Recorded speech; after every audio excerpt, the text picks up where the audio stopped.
Hoje estamos aqui com o professor José Rocha.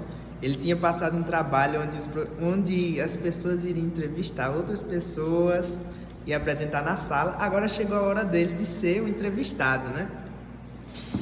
Bom, professor, você quer falar alguma coisa primeiramente? Não. Muito obrigado pela oportunidade, Levi. É um prazer contribuir, né? Apesar de que eu não tenho 40 anos ainda, mas é um trabalho, assim, uma conversa, um bate-papo bacana.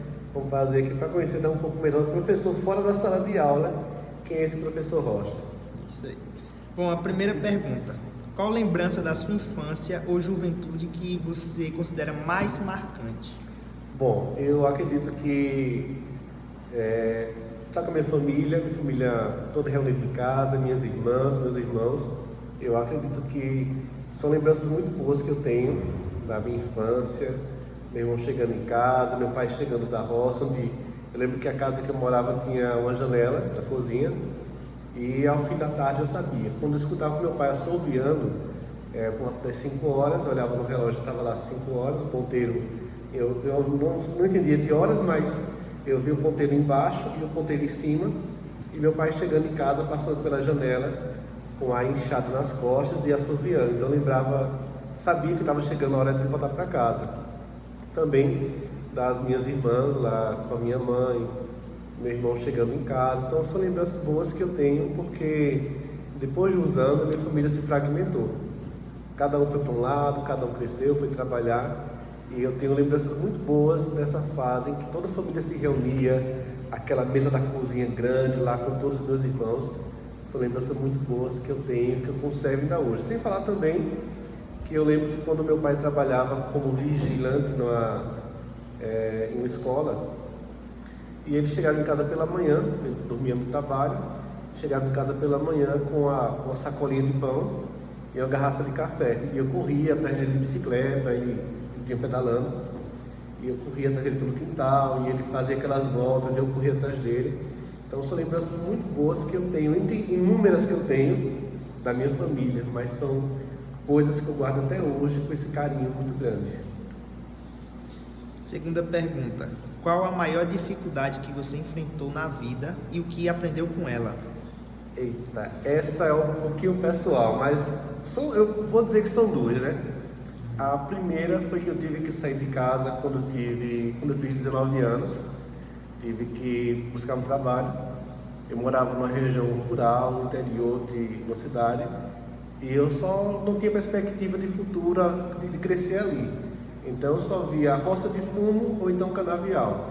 Eu resolvi, aos 19 anos, fiz 19 anos em fevereiro, e no mês de março eu viajei para o Paraná.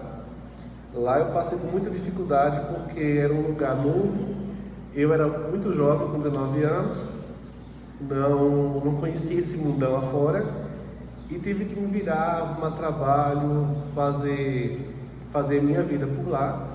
Foi uma fase muito difícil. Foram 3 anos que eu não gosto de falar muito dessa fase, porque foi uma fase muito sofrida para mim, onde eu cheguei assim a trabalhar num lugar, eu era promotor de vendas, e atrasava muito o salário. Eu lembro de uma ocasião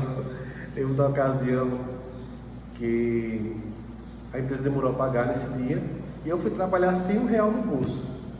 Chega na hora do almoço, eu morrendo de fome lá e tal, e tinha lá um homem que estava vendendo abacaxi na rua, e eu falei para ele que eu estava sem dinheiro e que eu queria, assim, pedir para ele me dar um pedaço daquele abacaxi. E ele, com toda boa vontade, cortou e perguntou se eu queria mais um pedaço. E assim, foi uma fase muito ruim mesmo. Tem depressão, inclusive.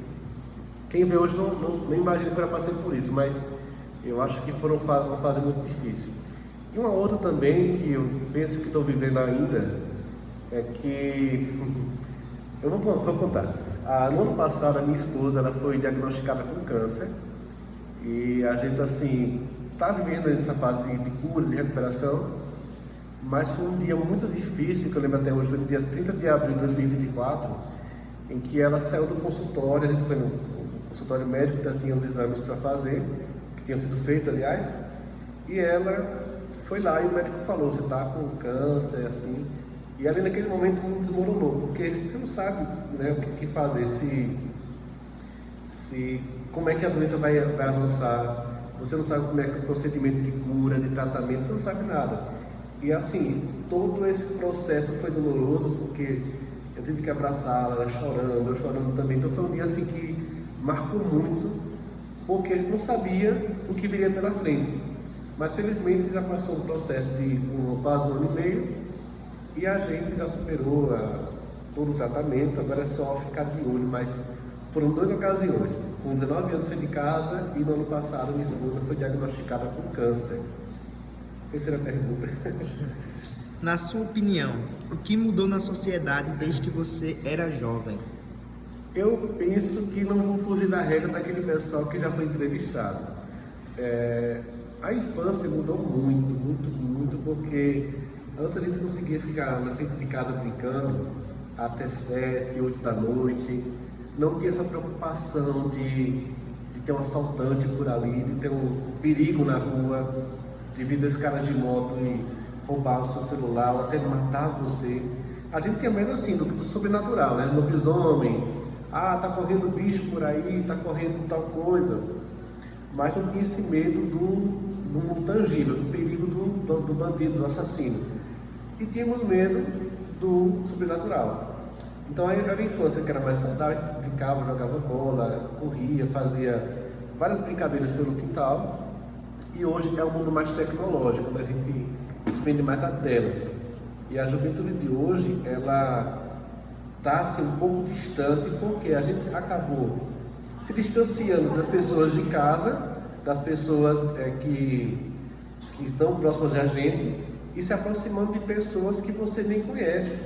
Então a tecnologia é boa, é necessária, redes sociais, tudo mais, celular, mas é uma ferramenta que te aproxima de quem está longe e te afasta de quem está perto.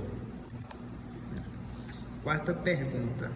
Quais valores que você considera importante para as novas gerações? Eu penso também que o respeito é necessário, não todos, né? Muita gente ainda tem essa educação, mas eu tenho 36 anos e até hoje eu tenho o maior respeito pela minha mãe. Todos os dias que eu posso, eu vou lá, dou beijo a ela, acordo, à noite antes de dormir, se eu não tiver como vê-la, eu mando um áudio para minha mãe e meu pai também. Então tem esse cuidado. E você assim, saber que esse respeito, esse cuidado pelo mais velho, essa consideração pelo outro é necessário. Mas as pessoas ainda não estão preparadas para essa conversa, porque acabam vivendo um mundo muito individualista, onde o outro não é importante, mas é importante o que eu faço, é importante o que eu quero, é importante o que eu vou fazer, mas não que o outro é importante nesse jogo. Mas eu penso, no geral, que o respeito é necessário, é muito importante para a sociedade. Agora, quinta pergunta, que não é bem uma pergunta, né? Mas fala para o senhor deixar uma mensagem para o futuro.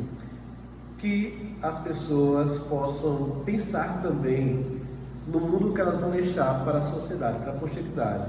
No geral, eu me preocupo muito com o mundo que eu estou deixando para a sociedade, qual o legado que eu estou deixando, mas que essas novas gerações, elas reflitam sobre esse respeito, essa ética, pensar e se colocar sempre no lugar do outro, ter empatia, ser resiliente, não retribuir o mal com o mal, porque se uma pessoa me faz o mal, eu devo também refletir, poxa, mas o que aconteceu que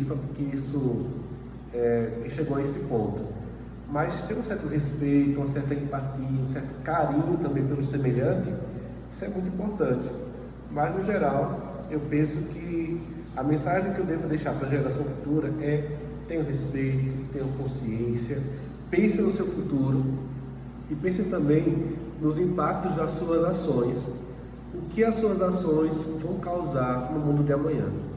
Que vocês que estão vendo esse vídeo possam ser pessoas melhores a cada dia, possam buscar fazer o que é correto e planejar sempre e colocar-se no lugar do outro. O que o outro faria se estivesse no meu lugar? Ou o que eu faria se eu fosse o outro? Mas, de todo modo, é isso que eu queria deixar para vocês. Agradeço aí pela oportunidade de gravar, de me conhecer um pouco mais fora da sala de aula, Mas, no geral, é isso. Muito obrigado, Levi. Eu que agradeço.